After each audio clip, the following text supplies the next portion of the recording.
Hello guys, welcome back to my channel. आज एक मशहूर कवि या लेखक हैं, उनके बारे में हम बात करेंगे, जिन्होंने भोजपुरी में कविता और उनका जो भी निबंध संग्रह था या उन्होंने गीत लिखा भोजपुरी लैंग्वेज में लिखा, उन्हीं के बारे में थोड़ा आज हम बात करेंगे। और बहुत अच्छे से उस ज़माने में इन्होंने भोजपुरी में कविता दिया, क्योंकि अगर देखा जाए तो उसमें मोबाइल नहीं हुआ करता था तो लोग अपना समय कहाँ व्यतीत करते थे। या तो जो पढ़े लिखे होते थे उस समय तो कुछ लिखते थे, कहानियाँ लिखते थे, जो भी उपन्यास, कहानी, निबंध जो भी लिखा करते थे। तो उसी कड़ी में एक भोजपुरी के मशहूर कवि लेखक थे जिनका नाम था धैर्यक्षण मिश्र, जिनका जन्म गोरखपुर के बरियारपुर, अब हालांकि वो कुशीनगर में है, तो जो कुशीनगर देवरिया ज़िला में ही पड़ता है, तो बरियारपुर गांव के कुशीनगर में उनका जन्म हुआ था। तो उनका नाम था धैर्यक्षण मिश्र।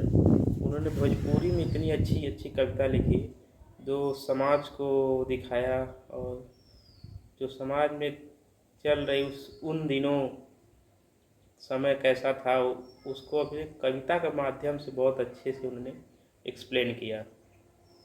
तो उन्हीं के बारे में मैंने थोड़ा चर्चा की, और उनका 4 लाइन की एक कविता है या गीत है, जो भी है, उसमें उसका जो अर्थ है या उसका या कहीं व्याख्या एक्सप्लेनेशन है, उसका एक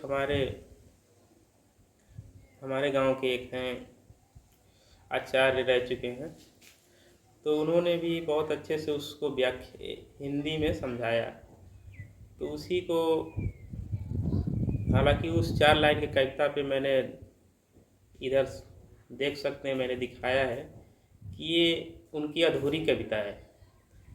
आप लोग देख सकते हैं, इसमें लिखा है कि ये धैर्यक्षण मिश्र की अधूरी कविता, इसको जो कोई पूरा कर सकता है तो कर सकता है। तो पहले तो अधूरी कविता क्या थी उसका अर्थ देखेंगे। इन्होंने बहुत अच्छे से एक्सप्लेन किया है। इनका नाम है शंभूनाथ मिश्र, जो हमारे गांव के हैं, जिला देवरिया के हैं। तो कथनी पर करनी फेरात नइखे, आ दिमाग में रहता कबो सेरात नइखे।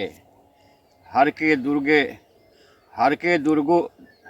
दुगो बैल, हर माने हर के दुगो बैल कैसे मान हुई है सन, जब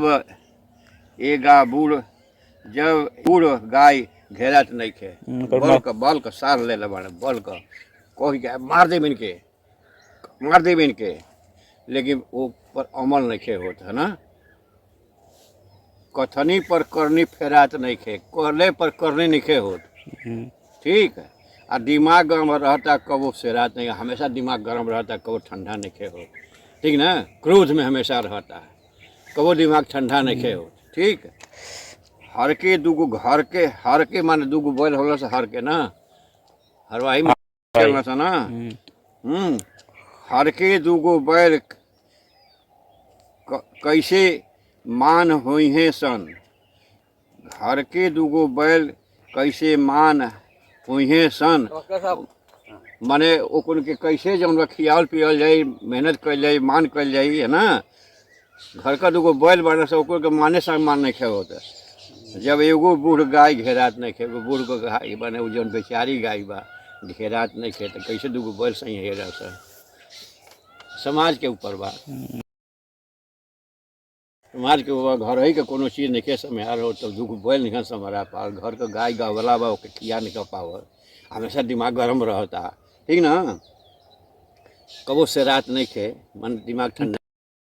हाँ, तो कथनी करनी पर कोनो असरे नहीं खे, जब कुछ को लिया, कुछ सुन लिया, कुछ असर नहीं, अमल नहीं कैला, ये को लिखल बा। तो आप लोग 4 लाइन की पंक्ति इनके माध्यम से उसका व्याख्या समझा होगा, बहुत अच्छे से इन्होंने बताया था। शंभुनाथ मिश्र जी ने। अब उसमें लिखा है कि इनकी आखिरी पंक्ति है, कविता है, गीत है, जो भी है, इसको कोई पूरा कर सकता है तो करे। तो उसमें मैं थोड़ा अपने मन से क्रिएटिविटी ऐसे जगा, और ये लाइन है तो मेरी, लेकिन कई बार ये लाइन जो है मेरे पिताजी भी बोले हैं, और आज की जनरेशन में कहा जाए तो ये बहुत ही एक समस्या है, क्योंकि कंपटीशन बहुत हाई हो गया है, और जहाँ अभी वैकेंसियाँ नौकरियाँ हैं वहाँ बहुत कंपटीशन है। तो उसी को देखते हुए ये लाइन तो लिखे हैं, मतलब मैं लिखा हूँ, लेकिन ये बात मेरे पिताजी की है। तो उस लाइन को मैं सुनाता हूँ, लिखा हूँ, तो उसको मैं पढ़ता हूँ।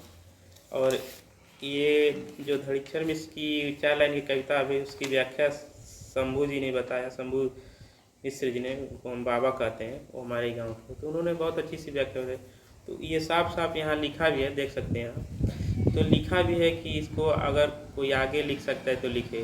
तो उसी को मैंने लिखा मैंने है, लेकिन ये विचार जो भाव है मेरे पिताजी कहते हैं, तो है कि कथनी पे करनी फेरात नइखे, दिमाग गरम रहता कबो सिरात नइखे, हर के दुगो बैल कैसे मान होइए सब, जब एगो बूढ़ गाय घेरात नइखे। तो ये तो उनकी 4 लाइन है। अब इसी को मैंने मॉडिफाई करेक्शन किया और उसको आगे बढ़ाया है आज के जनरेशन के हिसाब से, आज के टाइम के हिसाब से। उस टाइम के हिसाब से उन्होंने बहुत अच्छी लिखा है, और उसका अर्थ भी आप लोगों ने बहुत अच्छा से समझा। तो आज के टाइम के हिसाब से मैंने ये लिखा है कि कथनी पे करनी फेरात नइखे, कईना लल्ला बिये कुछो बुझात नइखे, पढ़ाई में मन इन्हों के लागी कैसे, जब मोबाइलिए से दिनों रात फुर्सत नइखे। तो ये हकीकत भी है, और आज के टाइम पे ये जो ये कहें कि साइंस का जो ये अवतार आ गया हमारे हाथों में मोबाइल, तो ये कहीं ना कहीं एक तरफ से बहुत बड़ी चुनौती है, और कहीं ना कहीं इसका लाभ भी है। तो ये इसमें सभी लोग पढ़े हैं, स्क्रॉलिंग जो है एक बहुत, तो उसी में ये चाइल्ड एक बार और मैं सुना देता हूँ कि कथनी पे करनी फेरात नइखे, ये विचार मेरे पिताजी के है, लेकिन लाइन में लिखा हूँ। कईना लल्ला बिये कुछो बुझात नइखे, पढ़ाई में मन न के लागी कैसे, जब मोबाइलिए से दिनों रात फुर्सत नइखे। ये 4 लाइन है। आगे और भी मैंने लिखा है, विचार उनका है। हमनी के समय रहे, ये हमारे पिताजी बोल रहे हैं कि हमनी के जे समय रहे, खेलल जाए गोली डंडा से, दिन के समय कटल घर के दुगो गैया से, रतिया में लिखे नी समय के कविताई, तबे तब भइल तनी हमरो बड़ाई, उहो एगो समय रहे इहो एगो समय बा, कहे लल्ला नौकरी तो मिलल बड़ी मुश्किल बा। तो ये थी मेरे द्वारा लिखी गई कविता, बस उसी को मॉडिफाई किया है आज के जनरेशन के हिसाब से। बहुत बड़ी चुनौती हुई है मोबाइल जो है, और इसका यूजफुल भी है और नुकसान भी, या कहें कभी कभी एक तरफ से एडिक्शन भी है और डी एडिक्शन भी है। तो आई होप यू कि ये कविता बहुत अच्छा लगा, और जो भोजपुरी में उस समय इन्होंने कविता बहुत अच्छे से की, मैं मानता हूँ कि बहुत मतलब अपनी बातों को कविता के माध्यम से बहुत अच्छे से उन्होंने बताया। तो एक धड़ीक्षर मिश्र जी को सत नमन, और बहुत अच्छी उनकी और भी कविता है। कभी एक दिन मैं एक और कविता लेके आऊँगा। उन्होंने ये एक नारी पे कविता लिखा है, तो उसको मैं अच्छे से एक दिन लेकर आऊँगा। तो बस इतना ही, मिलते हैं अगले वीडियो में। Thank you.